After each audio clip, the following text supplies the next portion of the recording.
Quazi here. Today I want to talk to you about why I'm depressed.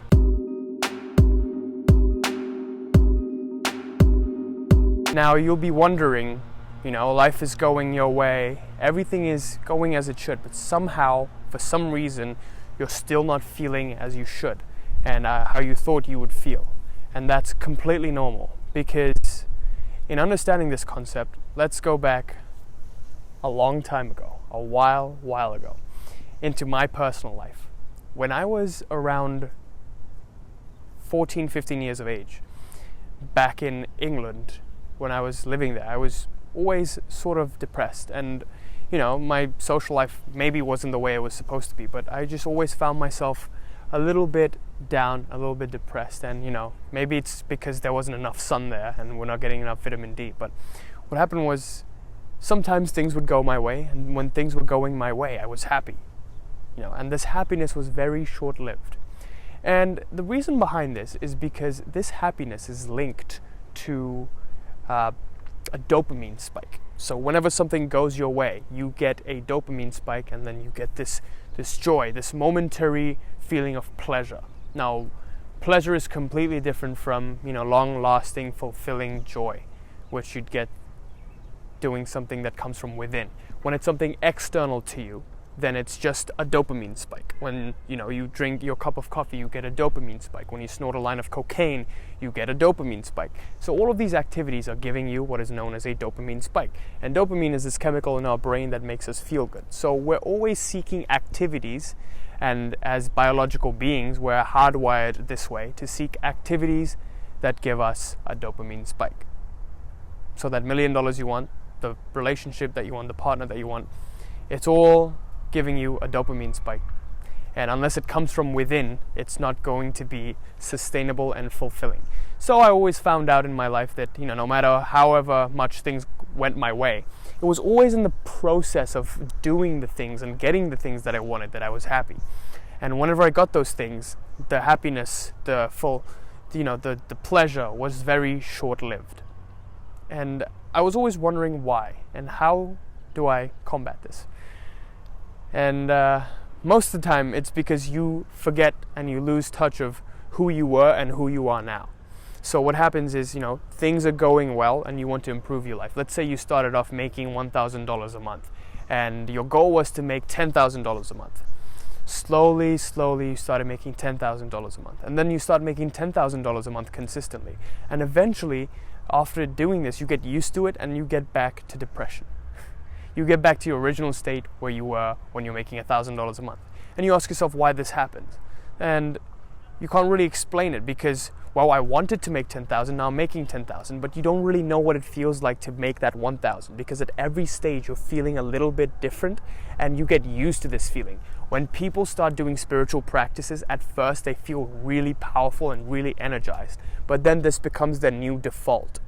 And once it becomes your new default, there is just this feeling again, because you started off with whatever feeling you started off with, and then that feeling continues. So if you go into making $5,000 a month with the mindset of scarcity, then that scarcity mindset is going to continue even if you do make that $5,000 somehow. And you might be wondering, he didn't focus on gratitude. How did he make $5,000 a month? And that's another question for another day.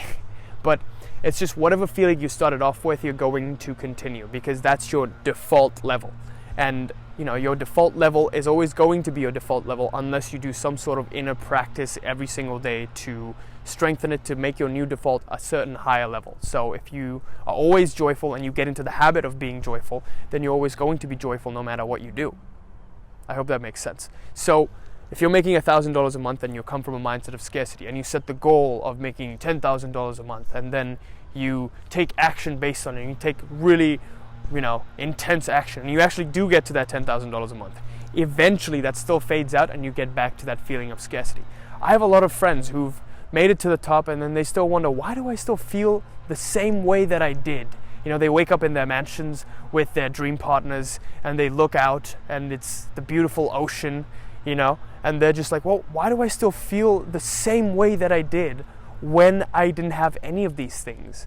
And that's because you're perpetuating whatever level you started off with. And what happens is you get used to And that becomes, you make your new state of high, the thing you get, the dopamine spike, your default level eventually.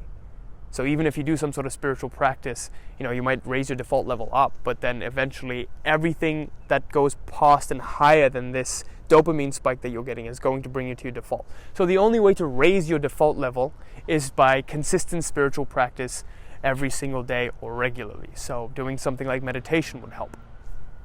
So to really clarify this video and to get really clear on it, you're getting depressed, first of all, because your life is going and you're getting things and you're in pursuit of that dopamine spike, something that is external to you.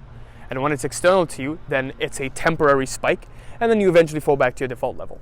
And the only way to raise your default level is to slowly do some spiritual practice. And even if you do some spiritual practice, the default level moves up slowly, or it could move faster with the guidance of some, enlightened guru or something. So you could get to a higher default level, but even if you get to that default level and you're getting good things, then you get the high. The high is still going to come down to a default level. But the only thing now is that your default level is higher than it was before. Does that make sense? So implementing a spiritual routine is a long-term and sustainable practice. But a short-term fix that you can get is to, the problem clearly is that you've been used to getting something from life, and you're getting things are going your way, you're getting dopamine spikes every single day, every single week, but then week by week nothing happens, and then you fall back to your default level, and you're like, you know what, it just feels shitty, I'm not getting the things that I want, what am I going to do? So you fall back to that initial depression level that you were at, and now you want some sort of a quick fix. So what do? Well, obviously, first thing you do is look to drugs, but the other thing you can do is to break your routine. And anytime you break your routine, you give yourself an opportunity to experience something that's different from your current reality. So the only problem is it's not really depression. So what I also personally realized, that it wasn't depression that I was going through. It was more boredom. Like, a lot of people nowadays confuse boredom with depression, because now we're so stimulated. Every single day something is stimulating us.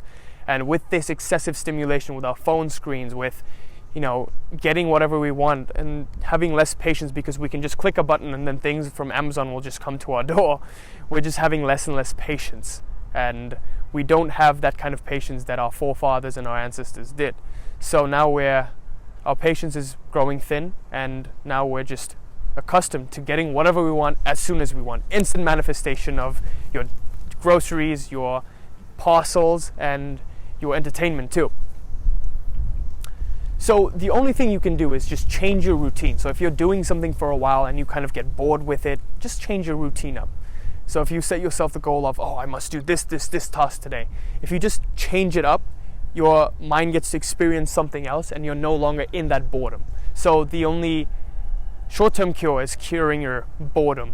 So anyway, I hope this video helped, and now I hope you kind of have an idea at least on how to progress up and raise your default level higher and higher through spiritual practice, and the importance of having some sort of a spiritual practice, even if it's meditation, even if it's being unconditionally kind to people. So, hope this video helped. Thank you for watching. If this video helped you, please share it with a friend. My hair looks crazy because of the wind. Please share it with a friend so they may benefit as well. And I'm growing a massive Facebook group where I'll be sharing all of these kinds of techniques and basically my thoughts, and people also share their practices and we improve our practices together. I found out that when I first started off with the law of attraction, I didn't have a group like this to share with and to actually grow with. So this is a very engaged group. If you want to join and improve your own practices, please click on the link below to join, and I hope I see you there. Also, I'm excited to announce that the Reality Mastery program is still open for a bit while we're getting really good clients and also really good consult calls. So if you don't know what the Reality Mastery program is, it's basically an identity shifting program. What does that mean? Well, an identity shifting program is tailored to take you from the person you are right now to the person that you need to become in order to manifest your goals. And I found out personally through my life that everything I manifested was a direct result of becoming the person that gets that thing. So if I wanted my dream partner, I became an attractive person. If I wanted a job, I became the person, the Quazi, the version of me that's a successful careerman. If I wanted to get a social circle and become a more outgoing person, I shifted into that personality and did the things that that person would do. So with that, this is what the identity shifting program is, and you can effortlessly attract the life you want by the very virtue of becoming the thing that gets that thing. So if you're interested in the free consult, click on the link in the description below, and I hope I see you there. Till next time. Peace.